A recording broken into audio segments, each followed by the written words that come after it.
So now we're ready to get to that fourth and final stage. It's actually the coolest stage, I think. It's the one that has all of the oomph. Remember, that's where we produce our ATP, right? This is where the action is at, the electron transport chain. So we're coming along now with our NAD+, our electron carrier that we just produced. It carries 2 electrons, and we can feed those electrons now into this electron transport chain. The way you can think about this is the electron transport chain literally does exactly what the name implies, right? It's taking electrons and it's transporting it down a chain of different components, different proteins in this case, that just take up the electrons or accept the electrons and then donate them or give them off again. In fact, each one of them just holds onto them, and like a hot potato, it just throws it back off to the next one. And so it's transported until it's finally given off to the very final electron acceptor, which happens to be oxygen. Now that should set off a bell, right? Because this is exactly the oxygen that you have to breathe every few seconds. And if you don't, right, things shut down. And why they shut down, we'll actually see in a second. But this is where the oxygen that you need every day is used, right? There is another protein embedded in the inner membrane of the mitochondrion that we haven't yet talked about. And in this figure, it is illustrated to the very, very far right, right? It does not take part in the movement of electrons, so it's not technically part of the electron transport chain, but it is the crucial enzyme that produces all of the ATP that the electron transport chain, this last portion of the cellular respiration, produces. Remember that the production of ATP is a hugely endergonic process that needs to be powered by some source of energy. And to provide this energy to ATP is in fact what that movement of electrons down the electron transport chain is all about. So let's take a look at how that's being done. When the NADH gives its electrons to the very first protein in the chain, the point obviously is not for these electrons simply to be given from one protein to the next, to the next, to the next. That, what's the point in that?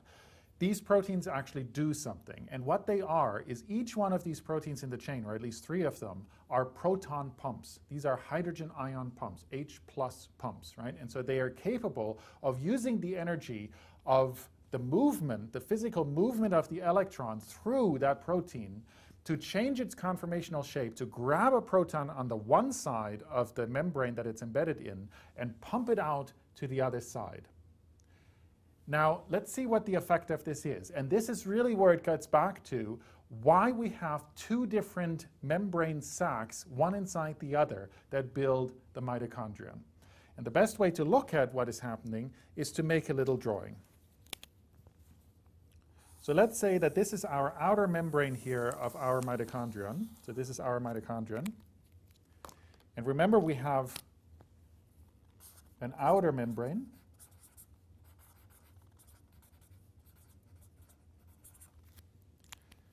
And then we have this inner membrane, and remember the inner membrane is the one that just has all of these loops, right? The purpose of the loops actually is to increase the surface area of that membrane. It's very crucial, and you'll see in a second why, that we have a very large inner membrane, and so we just squish it all together, and this is why there's these funny loops that happen. So this is our inner membrane. And now we have 2 different spaces. The space on the inside of the inner membrane is called the matrix. And the space between the 2 membranes, guess what? It's just called the intermembrane space. Very straightforward.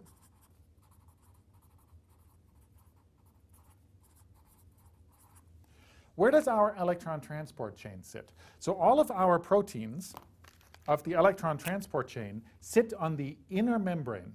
So we have a whole bunch of different proteins here that are all in a chain.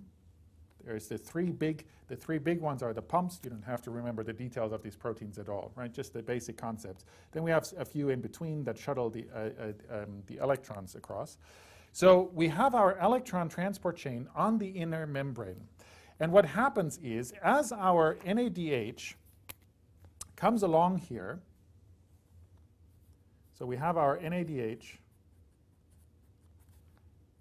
and it converts into NAD+, right, and actually H+.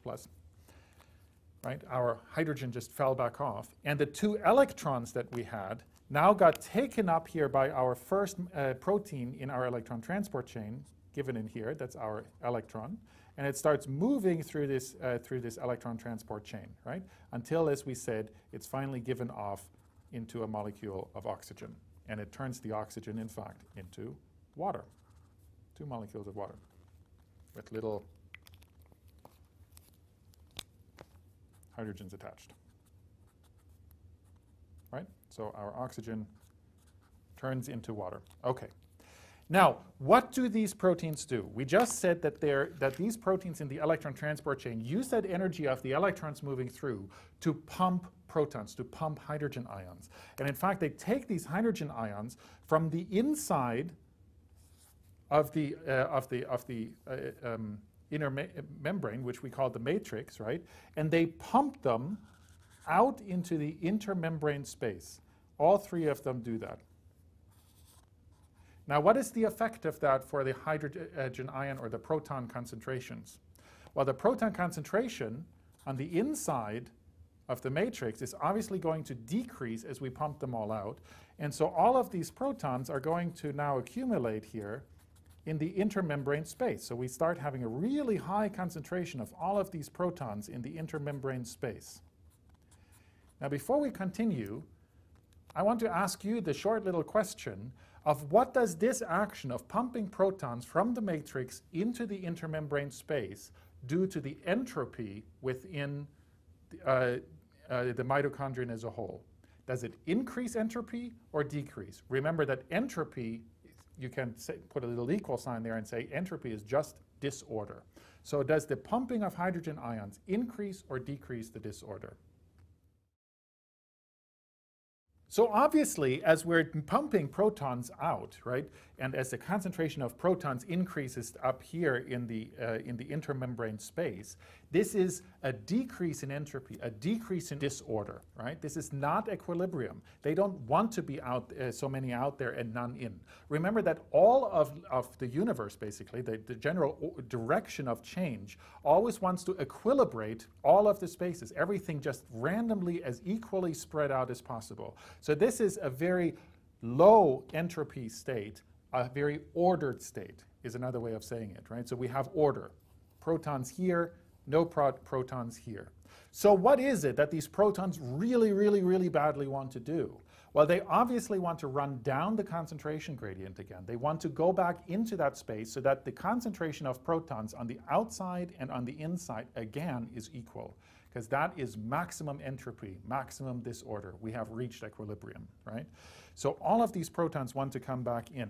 The problem is that this inner membrane, actually any membrane, including this inner membrane, is impermeable to hydrogen ions, to protons. They actually can't get through, except there is one place they can.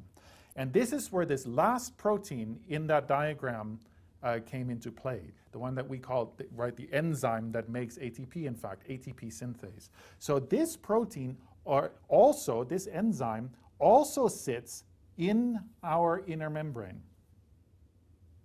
And it looks something like this. It has a structure here, and then it has a little thingy here, and then it has something, a globular structure. This structure can actually rotate. Actually, this structure up here, it's the top portion here. It can rotate around, and we'll see an animation here of that does a much better job than what I can do drawing. But the cool thing about this protein, or one of the many cool things about this particular protein, oh, we should label it. This is our ATP synthase, an enzyme that produces, every enzyme is actually labeled according to what it does. So what this says is this is the enzyme that synthesizes ATP. Very straightforward, right? So we're producing lots and lots. We take ADP down here plus P, I, and we make ATP. And this is the enzyme that does it, but it needs energy to do it. And this is where our proton gradient comes in. ATP synthase happens to be the only space, the only place that provides a pore, an opening, where all of our protons can flow back in the direction they really want to go, right? So our protons now, let's take this one. It really wants to go in. It tries along the way here. Can't get in. It can't get in. So it finally finds a space. I can go. So it starts flowing through here, through that little hole. And as it does it, and you can see that in this animation here, much better than you can from what I just drew. But what happens is the only way it can go is it goes there. It has in this little rotary unit on top, which then starts rotating around, because the only other place that it now can go, so it sticks in that rotary unit, the rotary unit has to make an entire revolution before it can continue down the channel on the other side to go into the matrix on the inside of the inner membrane, right? So what that flow of protons, of hydrogen ions did as it flowed through that flowed through ATP synthase is physically rotate a portion of that structure of the enzyme ATP synthase. And it is that physical motion that changes the conformation in that lower lollipop-looking head of ATP synthase, which is the portion that can actually synthesize ATP from ADP and P. So ADP and the little inorganic phosphate come into this lower lollipop portion, into an opening, into the active site of that enzyme. Remember from your online activity, right? Then a physical change happens so that the enzyme actually puts the bonds of these two, or puts electrons of these two molecules so closely together that it forces them to react, and it connects the phosphate group to the ADP, and out pops ATP. But again, in order to do that, the enzyme has to squeeze these two together, and the physical force to squeeze it actually is produced by that flow of protons as they move through that hole in ATP, in the top portion of the ATP molecule, and from the intermembrane space into the matrix. And again, this is the portion, this last portion here of ATP synthase that produces the vast bulk of ATP of all of cellular respiration. Not all. Remember, we produced a little in glycolysis. We did produce a little bit in the citric acid cycle, 2 in each. So 4 all total for the rest of it. But 32 ATP molecules for every molecule of glucose were manufactured by ATP synthase in this last process here of the electron transport chain. We also just saw that this is the portion of cellular respiration that we need oxygen for, right? We all need to breathe. The reason you have to breathe is all because of this process. And remember that as we're going down here, this electron transport chain, we're moving electrons from one of these proteins in the chain to the next. But when it reaches the last protein, it has to, that is also a proton pump, it obviously has to go somewhere. If it doesn't go anywhere, the whole electron transport chain gets plugged up. The last protein would not be able to accept another electron. So it has to give it off to something.